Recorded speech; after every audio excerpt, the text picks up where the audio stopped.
Louvado seja Deus. Glória a Deus, aleluia. Salve, irmão presente com a paz. Glória a Deus.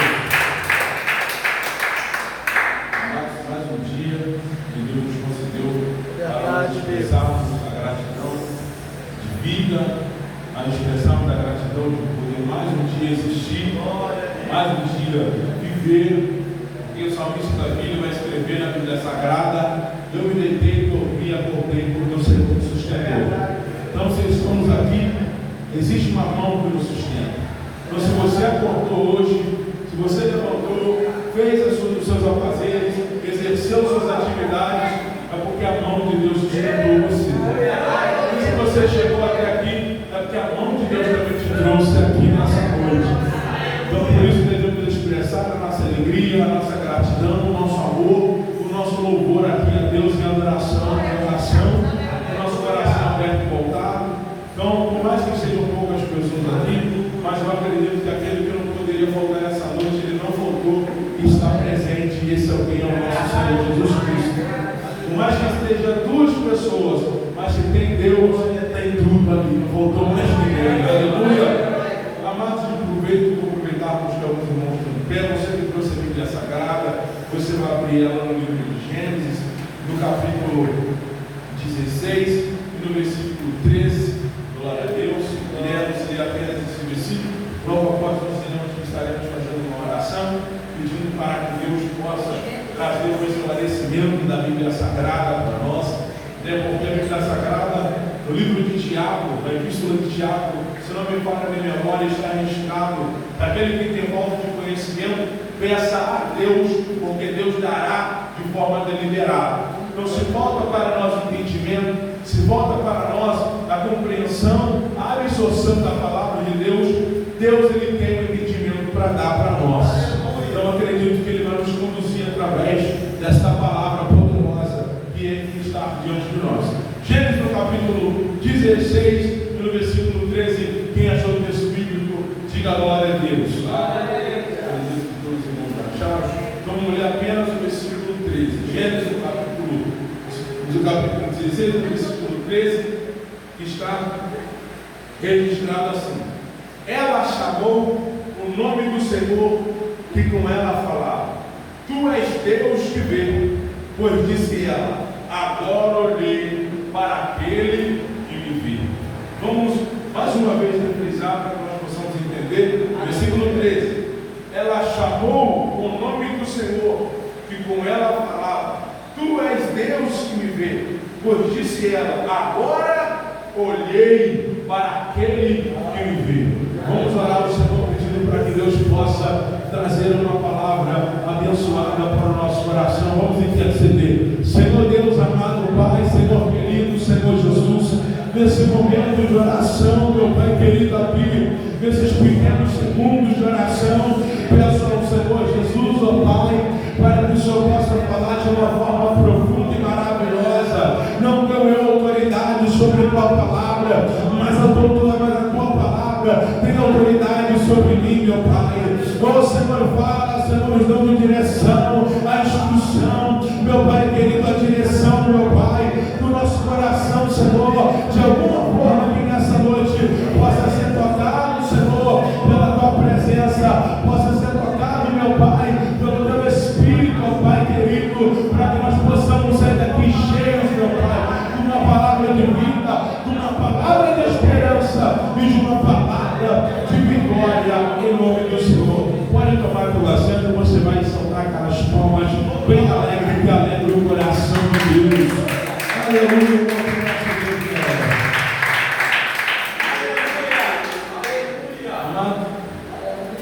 Esse versículo de Gênesis, no capítulo 16, no versículo 13, ele faz parte de uma história de uma mulher chamada Agar. Agar era uma mulher escrava, e ela era escrava de Abraão e Sarai. Abraão e Sarai eram os senhores de Agar, não nos termos de adoração, mas nos termos de responsabilidade. Agar servia como escrava na casa de de Abraão e Sarai. Aleluia. No capítulo 16, no decorrer do que a Bíblia Sagrada nos mostra sobre a história de Agar, Agar era uma mulher escrava. A Bíblia Sagrada não menciona e não possui registros nos textos sagrados se Agar tinha pai e mãe quando já estava como escrava na casa de Abraão. Aleluia.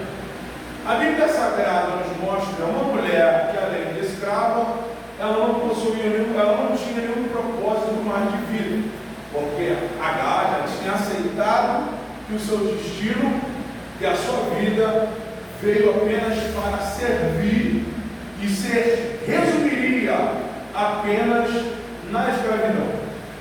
Mas antes que o homem ele tenha um encontro com Deus, antes que a mulher tenha um encontro com Deus, é claro e obviamente dizendo que ela não tem compreensão da dimensão da promessa que tem sobre ele e sobre ela. O homem que não tem conhecimento sobre Deus, o homem que não tem um contato com Deus, a mulher que não possui um encontro com Deus, é claro e óbvio que ela não sabe nada daquilo que Deus tem para fazer na vida dela. E sabemos que é necessário um encontro, sabemos que é necessário um encontro individual e pessoal para que a pessoa entenda que Deus tem algo diferente para a vida dela. E Agar ela já tinha aceitado, de forma que a Bíblia Sagrada nos mostra, Agar ela já tinha aceitado que ela seria escrava, e Agar era uma mulher obediente. Ela não se conspirava por o fato de ser escrava. Toda a ordem do Abraão e Sarai ditava para ela cumprir. Ela cumpria essa ordem de forma diligente. A Bíblia Sagrada não fala que ela era uma escrava raivosa, era uma escrava conspiradora, era uma escrava agitada, não, era uma escrava que exercia o seu trabalho e só. Era uma escrava obediente. Provavelmente Agar ela foi pegada como escrava por Abraão e Sarai nos tempos que Abraão e Sarai viveram na terra do Egito. Então existe uma probabilidade de Agar vir da terra do Egito. Mas voltando na vida pessoal de Agar, a Bíblia Sagrada, no decorrer da história de Abraão, nós sabemos bem que Abraão tinha uma promessa muito grande sobre a vida dele, a qual Deus o fez. E qual era a promessa que Deus tinha feito a Abraão? Que ele seria pai de multidões, que ele seria pai de uma geração, de uma descendência que seria incontáveis. E Deus fez Abraão até fazer comparativos, comparando as estrelas dos céus, que são incontáveis, comparando a areia do mar com os grãos da areia do mar, que também são incontáveis. Assim seria a descendência de Abraão, a qual Deus prometeu para ele. Olha, saia do meio da tua terra, foi a promessa que Deus fez, porque ele queria fazer que Abraão fosse pai de toda essa dimensão de descendência, fosse pai de toda essa geração de pessoas. Só que a obra que Deus queria fazer, o cumprimento, na verdade, da promessa, possuía um requisito. E qual era o requisito para que essa promessa se cumprisse? Abraão e Sarai precisava ter um filho, porque não tem como Abraão ser pai de multidão, não tem como Abraão ser pai de uma geração incontáveis, sendo que ele não sequer tem apenas um filho. E Deus não queria que Abraão fosse um padrasto. Deus não queria que Abraão pegasse alguém e o considerasse que fosse seu filho, e dali existisse uma geração de pessoas, não. Deus queria fazer que Abraão fosse o pai de uma geração de pessoas, de uma descendência incontáveis, de forma biológica e sanguínea. Só que Abraão ele não tinha um filho.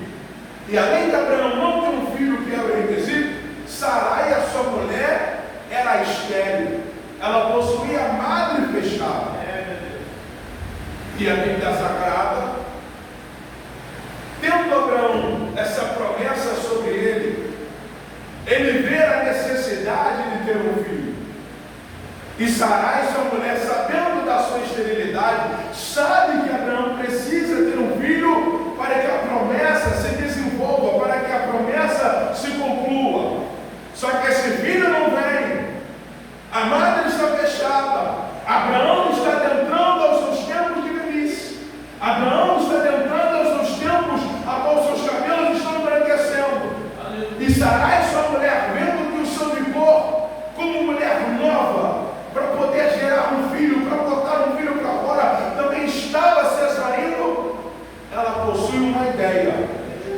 E qual é a ideia de Sarai? Sarai olha para sua escrava Agar, encontrando em Agar força, vigor, uma mulher nova.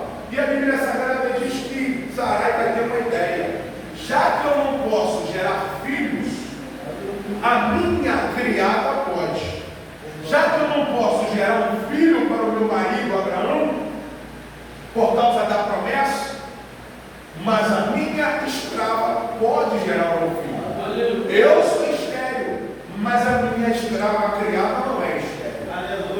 Então esse plano parte da ideia de Sarai para que Agar conhecesse Abraão e Abraão conhecesse Agar, para que pudesse gerar seu filho. Porque na antiguidade era de costume uma mulher estéril ceder o seu marido para se envolver com a sua escrava ou sua criada, para que ele pudesse ter a sua descendência.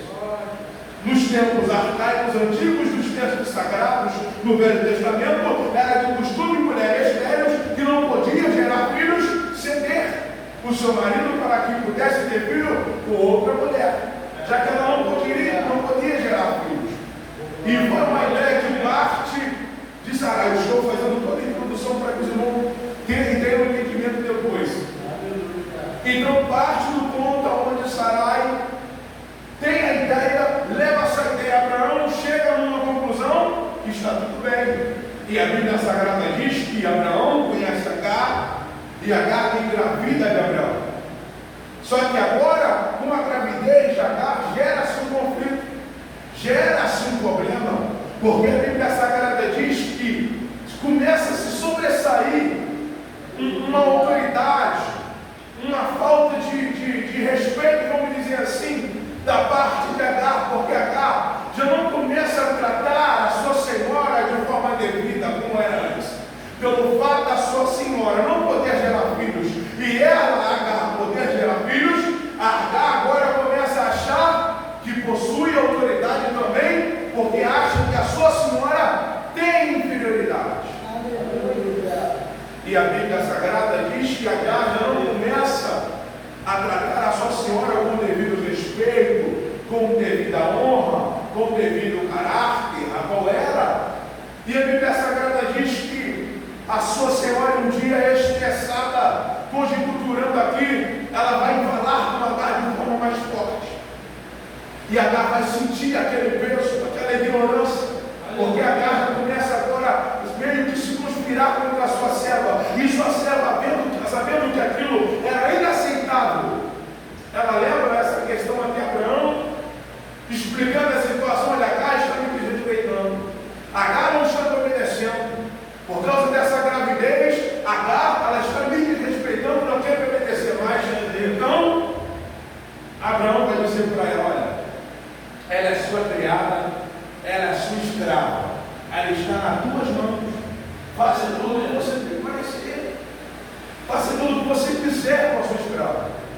Então Abraão transfere a responsabilidade toda para Sarai, dizendo: olha, é sua escrava, o que você fizer com a sua escrava está feito. E a Bíblia Sagrada diz que Sarai, de forma ignorante, de forma firme e dura, sobre Agar, faz que Agar saia da casa dos seus senhores. Aí que a história de Agar começa a ganhar robustez. É aí que a história de Agar começa a ganhar cores. É aí que a história de Agar começa a ganhar um desenvolvimento ainda diferente. Porque a Bíblia Sagrada diz que Agar, ela sai como escrava, expulsa, sai triste, chorando e ainda grávida, esperando uma criança. E a Bíblia Sagrada nos mostra que Agar, quando ela sai da casa dos seus senhores, ela não sai com seus direitos trabalhistas, ela não sai com uma bolsa de dinheiro, ela não sai com o seu tempo de casa servido na casa de Abraão e Sarai. Ela sai sem nada, apenas com o filho no seu ventre. E a Bíblia Sagrada diz que ela entra no deserto, sem rumo, sem propósito, sem direção, sem noção, sem entendimento. E a Bíblia Sagrada que mostra que estava lá Agar, em meio a um deserto, sem ninguém ver. Não tinha mais Abraão como Senhor, não tinha Sarai como senhora, não tinha nenhum familiar por perto, estava lá em fuga, sozinha, esperando um filho.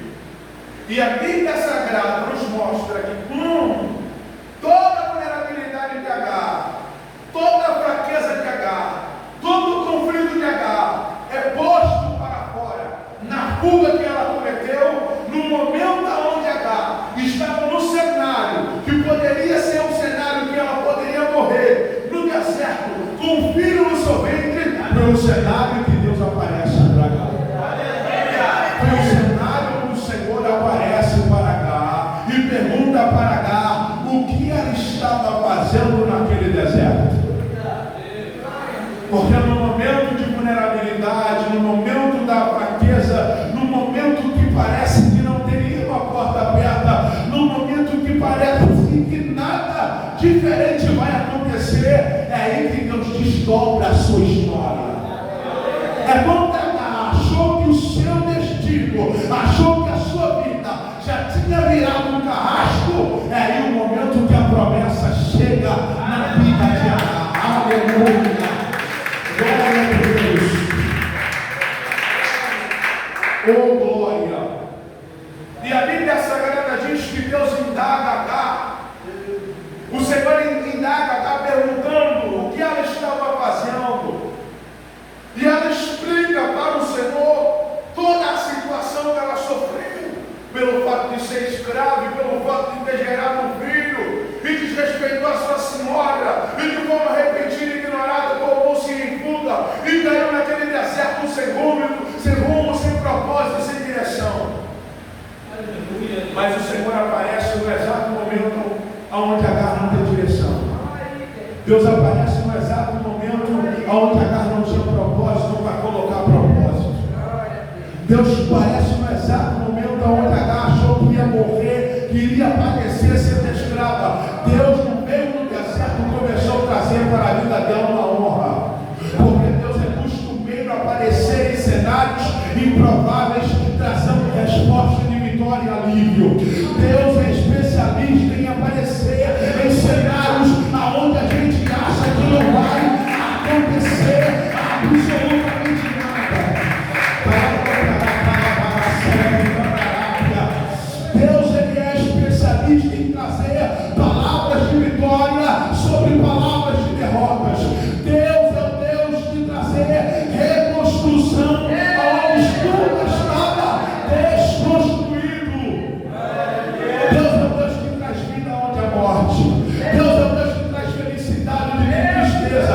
Deus é Deus que traz alegria onde tem choro. Quando Agar chegou no deserto, foi aí que Deus mostrou a sua glória. Porque o anonimato é onde Deus evidencia a extensão da glória. Quando Agar estava como escrava, estava servindo lá quietinha, obedecendo, Deus não apareceu. Mas quando as coisas se complicaram, aí Deus foi e apareceu. Porque Deus ele tem o poder de segurar as coisas quando elas estão quebradas. Deus tem o poder de consertar as coisas quando as coisas perderam as suas peças. É como um carro que desce o morro e perde o freio, e quando bate, uma roda vai para um lado, um amassado ali, uma roda vai para outra direção, se quebra. Deus vai como mecânico e reconstrói todo esse carro. É assim Deus reconstruindo a vida de Agar. No deserto, aonde ninguém via, aonde ninguém estava, mas lá está o olhar de Deus. Mesmo que Agar tomou uma decisão ignorada, Deus veio para trazer promessa, mas Deus veio também para consertar a vida de Agar. Porque quando Deus aparece na nossa vida, Ele vem para trazer promessa, mas também para consertar.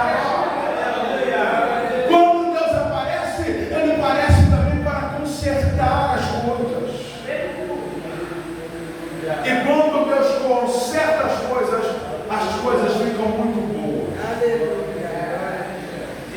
Sagrada diz que Deus, Senhor, Ele ouviu de Agar todas essas questões. Ele vai dizer para Agar algo que ela não sabia e que ela foi saber no deserto.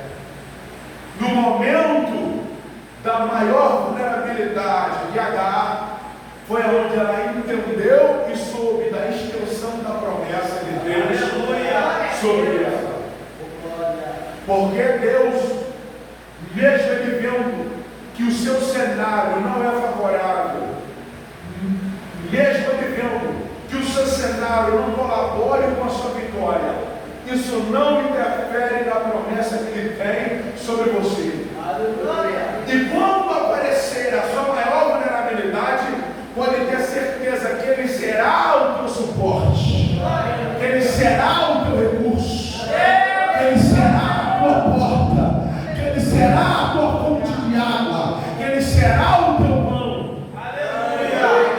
E a Bíblia Sagrada diz que o Senhor vai revelar para ela algo que ela não sabia. Porque talvez ela imaginava que estava gerando uma criança qualquer. Talvez ela estava gerando uma criança, pensando que estava gerando um filho, que ia ser filho de uma escrava e queria viver de forma comum. Não. O Senhor revela para ela que ela estava gerando um filho. E que a madre dela seria uma madre responsável por uma descendência inteira de pessoas. Uma escrava que saiu da onde estava para o meio do deserto, sem promessa. Agora, no meio do deserto, ela volta com promessa.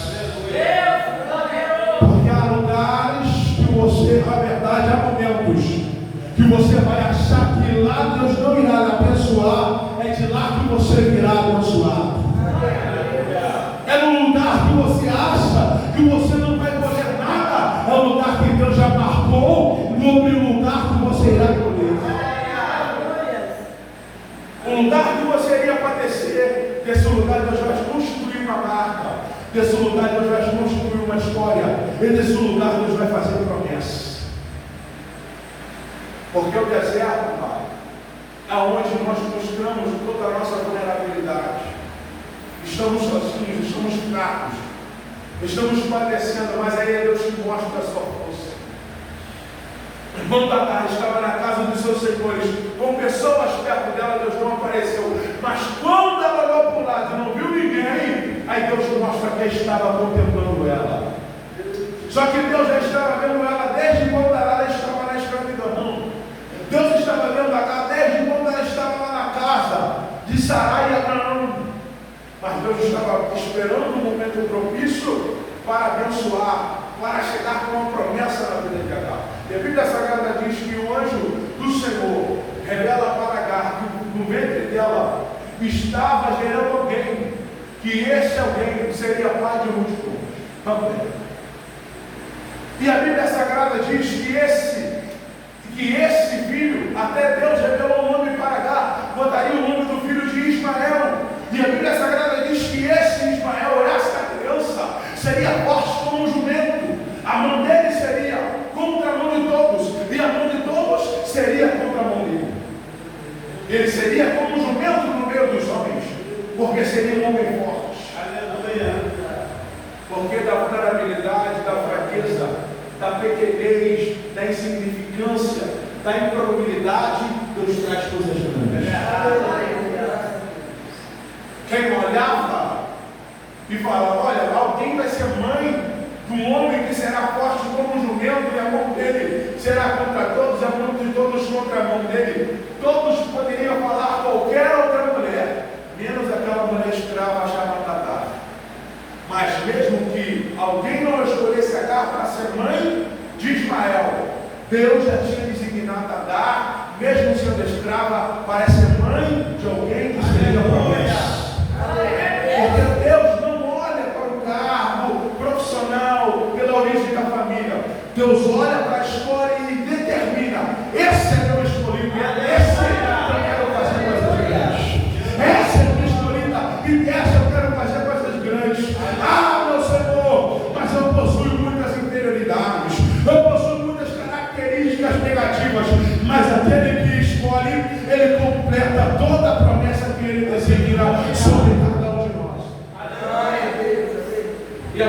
saiu de casa sem promessa. E alguém que saiu de casa sem propósito. E alguém que saiu de casa sem rumo, sem destino, sem nada, agora está sendo direcionada por Deus a voltar para onde estava. Aleluia, Deus. Só que agora ela não volta uma mulher desencontrada. Agora ela volta uma mulher encontrada por Deus. Só que não é sobre aonde você encontra Deus.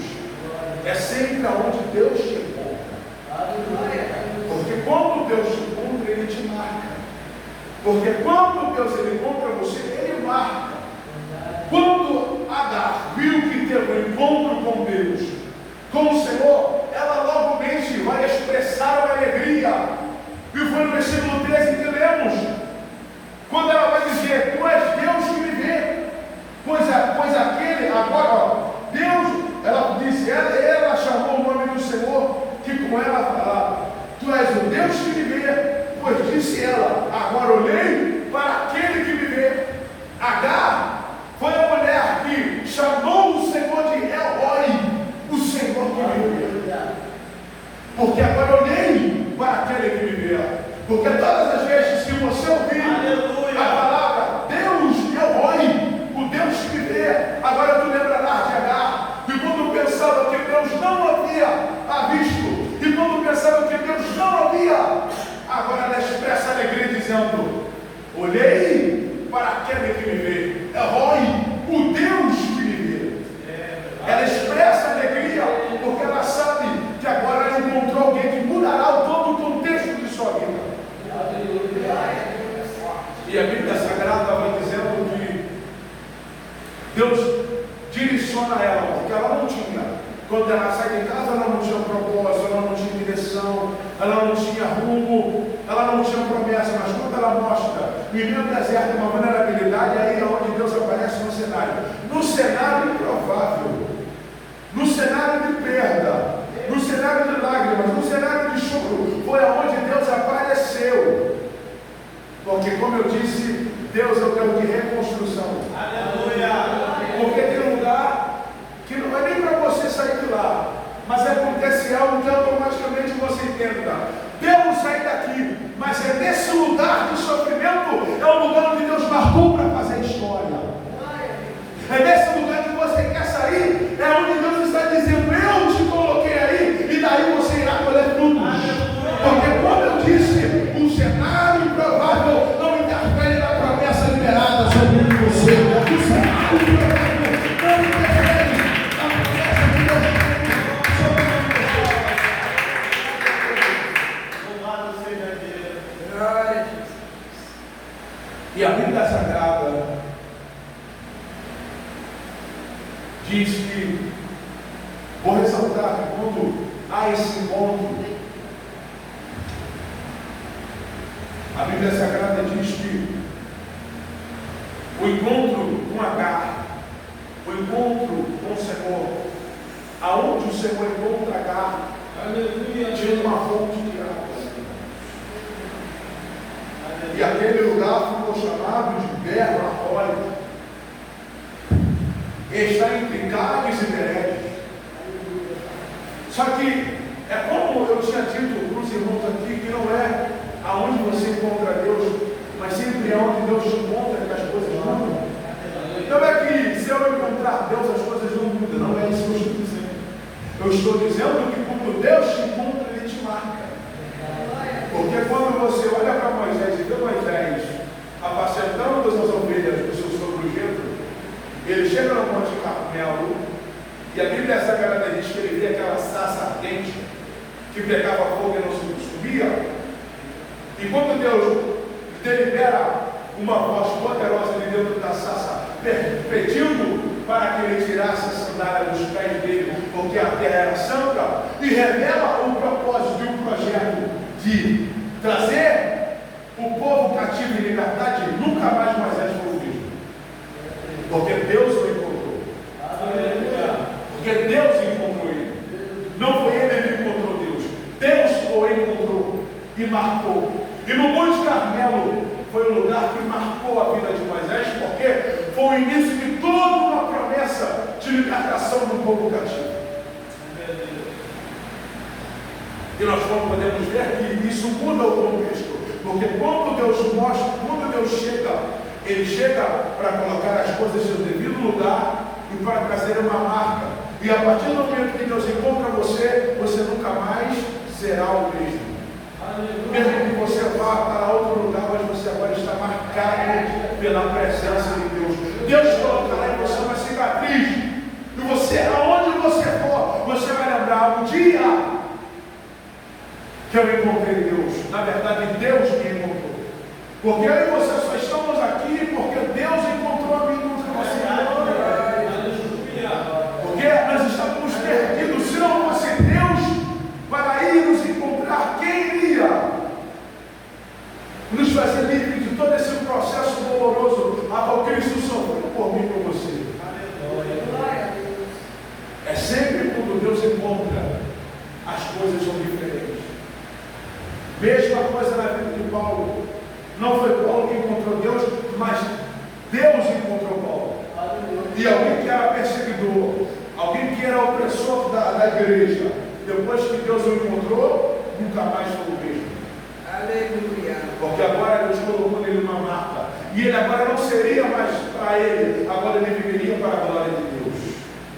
E quando Agar ela volta para a casa dos seus senhores, ela não volta mais a mesma. Porque agora ela tem promessa, agora ela tem propósito, agora ela tem direção, agora ela tem ação, agora ela tem entendimento. Só que algo interessante no versículo 9 aqui para ressaltar, para finalizar. A Bíblia Sagrada diz: então disse-lhe o anjo do Senhor, volta para a tua senhora e humilha-te debaixo de suas mãos. Para finalizar, Deus ele vai realizar promessas, Deus ele vai realizar suas bênçãos. Mas como eu disse, que Deus aparece para quê? Para trazer promessas e colocar as coisas nos seus lugares. Deus fez promessa, Deus levantou ela, Deus alegrou ela, Deus fez ela sorrir, Deus fez ela se levantar, mas Deus pediu para ela: olha, tu está indo com promessa, tu está indo com vitória, tu está indo com propósito, mas você assim, você não vai ficar não, porque tu vai voltar lá e tu vai se humilhar debaixo da tua seara. Tu vai colocar as coisas no lugar, porque uma coisa não tem nada a ver com a outra. Eu te fiz promessa, eu te fiz saber daquilo que eu vou fazer na sua vida, mas eu quero que você demonstre agora humildade. Tu vai lá e coloca as coisas no lugar, porque, amado, se a gente não se posicionar, as promessas vão ficar esperando a gente se posicionar. Porque Deus fez promessa para ela, mas Deus requeria uma coisa: olha, tu vai lá e tu vai se humilhar debaixo da tua seara. Tu vai demonstrar humildade, tu tem maturidade, tu vai lá e vai se humilhar, pedir para ela desculpa, pedir para ela perdão. Mostrando que depois que você foi encontrada por mim, você é uma pessoa diferente. Porque, amado, Deus não pula etapa. Se Deus me fez uma promessa, mas Ele sabe que eu devo acertar algo, Ele vai me direcionar a acertar esse algo. Enquanto eu não acerte isso, enquanto eu não mudar isso, Ele não conclui tudo aquilo que Ele prometeu. Não porque Ele não pode, não porque Ele não quer, mas porque Deus trabalha com as coisas no lugar. Aleluia! Elias tinha intimidade, Elias tinha autoridade, Elias era profeta, mas o fogo desceu depois que Elias consertou o altar. Então, promessa Deus tem, muitas promessas, mas enquanto os móveis não tiveram o seu devido lugar, enquanto as coisas não tiveram o seu devido lugar, enquanto nós não tivermos posicionado o nosso devido lugar, Deus vai ficar nos observando até que nós nos posicionamos da maneira que Ele quer e nos posicionamos. Olha, eu vou fazer acontecer. Eu tenho poder para fazer acontecer, mas você vai primeiro colocar as coisas no lugar. E Agar foi e fez aquilo que o Senhor pediu que ela fizesse. Se humilhou debaixo da sua mão. E assim ficamos nós. Temos promessa? Temos promessas. Temos as bênçãos? Temos as bênçãos. Mas precisamos colocar as coisas no lugar. Porque a ausência da realização de promessa, porque a ausência do cumprimento da bênção, às vezes está mais condicionado na forma que eu me proponho e me posiciono do que no poder de realização de Deus. Não que Deus não pode fazer, mesmo que eu esteja no erro, jamais. Mas Deus vai esperar que eu me acentuo da forma certa. Deus vai esperar que você se posicione da forma certa. Ah, meu Deus, não aconteceu. Ah, meu Deus, nem veio. O Senhor prometeu que seria esse ano. Será que o profeta que entregou essa profecia? Será que esse homem de Deus que me passou essa revelação não estava sendo usado por Deus? Duvidamos da promessa, duvidamos da profecia e validamos a revelação, mas não avaliamos a nossa conduta. Questionamos tudo, apontamos tudo, invalidamos todas as palavras de Deus sobre nós, mas a nossa conduta às vezes está inválida, mas é muito difícil observarmos nós mesmos do que observarmos os outros. Porque, amado, a Bíblia Sagrada diz que a única coisa que separa o homem de Deus é o pecado. E o pecado ele habitua no homem, a carne. E essa carne é o que influencia o homem a pecar. Se eu não combato para que me posiciono de forma devida, a graça, as promessas de Deus elas não se cumprem. Então, por isso que antes mesmo de invalidarmos as promessas, devemos avaliar tudo que precisamos colocar no lugar. Precisamos observar tudo que precisamos colocar no devido lugar, porque isso interfere na promessa. O seu ambiente, o seu cenário, não. Se Deus quiser fazer, Ele faz. Mas a minha e a sua conduta interfere. E quanto mais eu demoro para me acordar e me posicionar, mais tarde está a promessa de Deus para se cumprir na minha vida. Sabe o porquê? Para finalizar, Deus gosta de um elemento chamado consistência. Vou esperar meu filho pegar uma consistência primeiro, para depois eu realizar essa promessa. Porque às vezes, no pico que ele dá, eu realizo a promessa e ele desce de novo, aí vai ser perda. Aí ele não vai valorizar. Mas enquanto ele não demonstrar para mim uma consistência, uma determinação, aí se cumprirei. Porque Deus gosta do ritmo. Deus gosta quando nós pegamos ritmos e seguimos esse ritmo até o final. Mas eu acredito que tem homens e mulheres de Deus que estão no ritmo e tomarão posse da sua promessa e da sua glória. E por mais que falte direção, propósito e sabedoria, Deus é responsável de trazer tudo aquilo que precisamos. E que mesmo que o nosso cenário fique hostil, Deus ele virá para colocar as coisas em tudo. Nessa noite, vamos fazer uma oração comigo. Eu também quero fazer a oração da fé. Acho que eu também fazer a oração da profeta. Se Deus quiser comigo, nós estaremos aqui novamente para glorificar e exaltar o nome do Senhor Jesus. Eu creio e acredito, tenho fé em Deus que nós estamos aqui abençoados por Deus. E eu estava sentado ali, no momento, antes do nosso irmão Gilberto passar a oportunidade para mim, que o nosso irmão Edson louvava, Deus me falava que ele está abençoando nós hoje de uma forma diferente.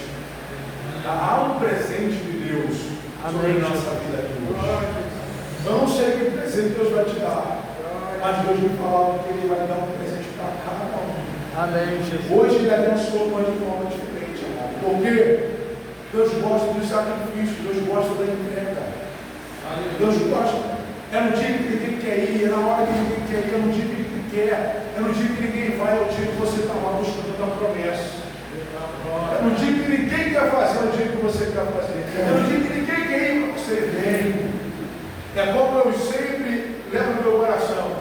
Nunca substitui um dia comum, porque nesse dia comum Deus pode fazer um dia extraordinário.